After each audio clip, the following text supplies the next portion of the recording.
Merci. Donc, je vais vous parler de ce projet de registre national des hémolyses post-transfusionnelles au cours de la drépanocytose. Je suis contente que Pablo ait expliqué ce qu'était cyclopédie juste avant. Donc déjà, pourquoi un registre national des hémolyses post-transfusionnelles? Bien parce que, vous le savez, hein, c'est finalement un accident fréquent, hein. On a des cas sévères. Il faut savoir que le système d'hémovigilance rapporte l'ensemble des cas de complications de la transfusion, et ça devient la troisième cause de décès au décours des transfusions. Je dis ça devient parce que ce n'était pas déclaré avant. Maintenant, c'est quand même mieux déclaré. On sait qu'il y a encore beaucoup de mécanismes qui sont non élucidés, et la prévention et le traitement de ce syndrome doivent se baser sur les mécanismes. Alors, je voulais quand même juste vous redonner quelques chiffres. Donc, c'est fréquent, c'est encore sous-diagnostiqué. Ceci dit, donc en 2023, eh bien, on a 2 décès qui ont été déclarés au système d'hémovigilance. On a 38 cas d'hémolyse post-transfusionnelle qui ont été déclarés, dont 18 de grade 3, c'est-à-dire que les patients donc, ont nécessité une hospitalisation en réanimation. Donc c'est quand même beaucoup. Il y en avait sûrement plus, hein. Et alors si on rapporte ce chiffre au nombre de patients en France, à peu près 30 000 patients, et surtout au nombre de patients transfusés, qui est à peu près de 5 000 patients par an, hein, en grosso modo, il faudrait affiner, ça devient un chiffre extrêmement élevé rapporté au nombre de patients transfusés, en fait, hein, par rapport à toutes les autres complications de la transfusion. Donc, il est de plus fort probable, comme je vous disais, que toutes ces hémolyses ne soient pas déclarées, même si on peut observer donc une amélioration dans le diagnostic. Alors, donc, je ne vais pas rentrer dans les détails, mais quand même pour donner quelques éléments qu'on connaît. Donc, il y a encore des mécanismes non élucidés, mais qu'est-ce qu'on sait? On connaît les facteurs de risque. C'est les patients essentiellement transfusés ponctuellement et en situation aiguë. C'est les patients parmi ceux-là qui ont un antécédent d'hémolyse, qui ont déjà une immunisation préexistante et qui ont été en règle peu transfusés dans l'historique. Alors, on a des préventions possibles, mais qui restent finalement assez toujours les mêmes depuis 15 ans. Donc, soit on donne des produits avec un DCGR phénotypé étendu, c'est-à-dire qu'on respecte en fait un maximum de groupes sanguins dans la compatibilité, et on associe éventuellement du rituximab en fonction de la situation. Et pour autant, malgré donc parfois on a l'impression qu'on déploie le parapluie antiatomique et qu'on fait tout ce qu'on peut, malgré tout, eh bien, il persiste des patients qui développent des hémolyses post-transfusionnelles. Et puis, il y a ces fameuses situations relativement énigmatiques où on n'arrive jamais à mettre en évidence un anticorps.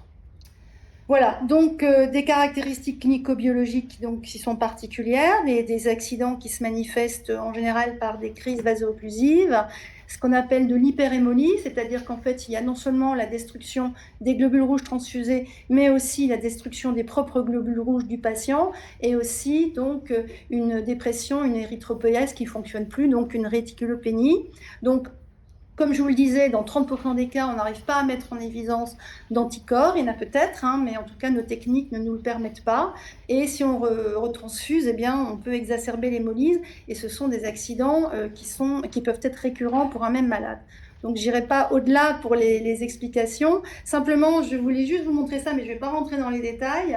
En fait, on a des brides de compréhension en termes de facteurs de risque, de déclencheurs, des voies de destruction, de la potentialisation de la destruction, de ce qu'on appelle bystander hemolysis, c'est-à-dire le fait que les propres globules rouges du patient soient détruits, et aussi de la sévérité.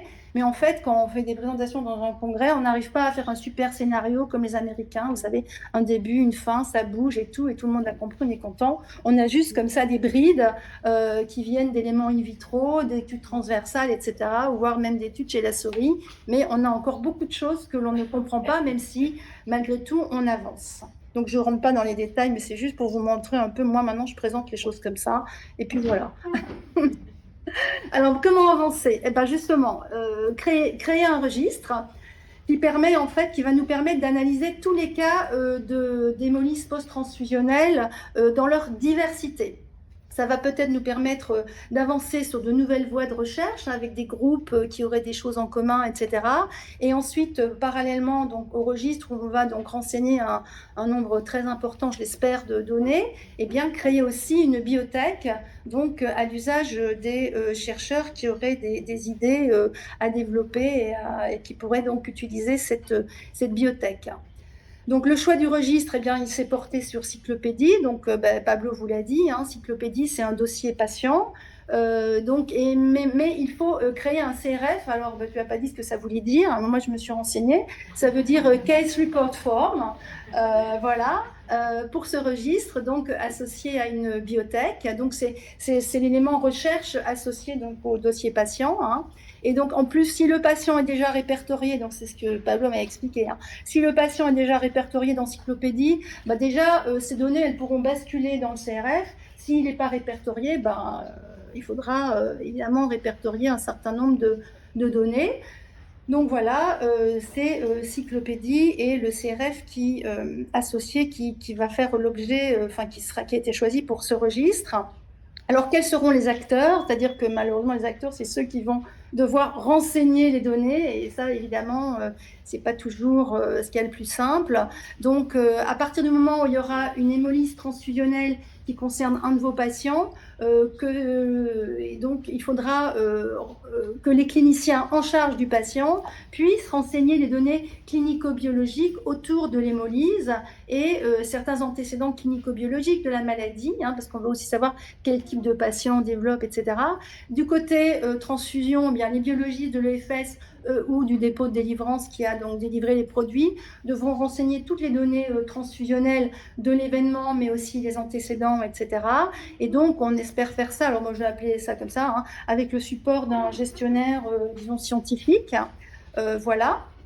Donc, alors bon, là, je suis vraiment, on a mis des datas sur lesquelles on a commencé, enfin, les datas qu'on souhaiterait être renseignés, je ne vais pas vous les citer toutes. On a commencé à travailler dessus avec Anoucha Habibi, avec Corinne Pandaré. Donc, les antécédents transfusionnels, donc il faudra que ce soit extrêmement précis. Donc, ça, ce sera le job des gens de la transfusion.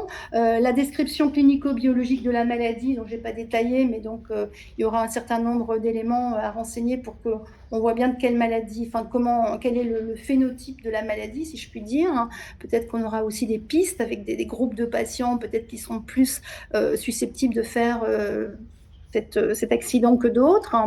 Ensuite, il faudra renseigner bien sûr tout ce qui concerne l'épisode actuel. Alors bon, je ne vous cite pas tous les éléments, hein, je les ai mis un petit peu là, sur le plan biologique et clinique.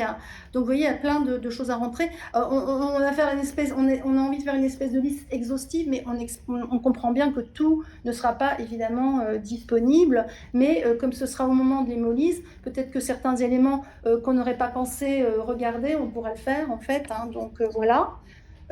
Et donc, c'est tout. Je voulais juste vous faire juste un petit rappel des RCP. Bon, si vous avez, parce que là, la prochaine RCP, c'est RCP transfusion complexe, hein, bien sûr, hein, pardon. Il n'y en a plus qu'une seule.